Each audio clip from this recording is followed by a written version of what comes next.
Republicans and Democrats on Capitol Hill are drafting radically different budget blueprints that offer little room for compromise, even as President Obama presses lawmakers to take another shot at a far-reaching agreement to tame the national debt.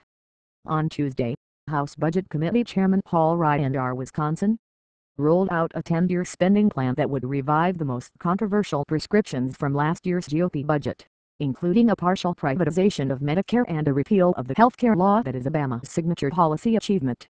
Meanwhile, Senate Budget Committee Chairman Patty Murray DeWitt briefed her colleagues on a competing plan, to be released Wednesday, that would raise taxes by nearly $1 trillion over the next decade and spend nearly $100 billion on a new jobs package, ideas Republicans have firmly rejected.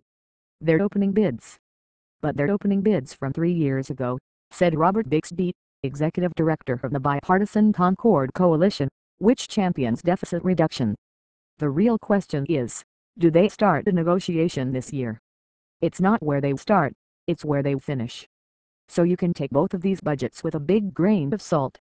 Obama seemed to do that Tuesday in a lunchtime meeting with Senate Democrats, the first of 4 sessions he plans to hold this week with rank-and-file lawmakers in both parties. While the White House issued a statement criticizing Ryan's blueprint as the wrong course for America, Obama told Senate Democrats to expect a months-long debate over fiscal issues that will begin in earnest only after each chamber has approved its own partisan vision for improving the economy and shrinking the national debt. The best course now is to let the budgets go, get them into a conference committee and try to reconcile the two, Senator Benjamin L. Cardin MD said the president advised senators during the closed-door meeting.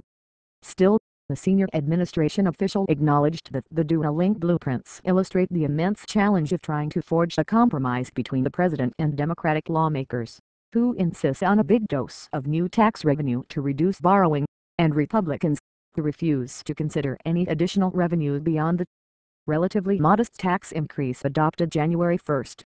Ryan, who campaigned against Obama last year as the GOP vice presidential nominee, is offering the more uncompromising spending plan by far, one that Democrats say ignores Obama's convincing re-election victory less than 5 months ago.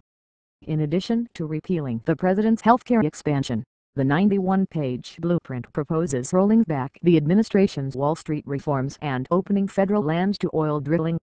Ryan also would protect the Pentagon from automatic spending cuts known as the sequester by shifting those reductions to domestic agencies. And he proposes to trim domestic agencies by an additional $250 billion over the next decade. All told, Ryan would slice $4.6 trillion from projected spending, with more than half of those savings, $2.7 trillion, coming from the big healthcare programs, primarily Medicaid and Obama's Affordable Care Act.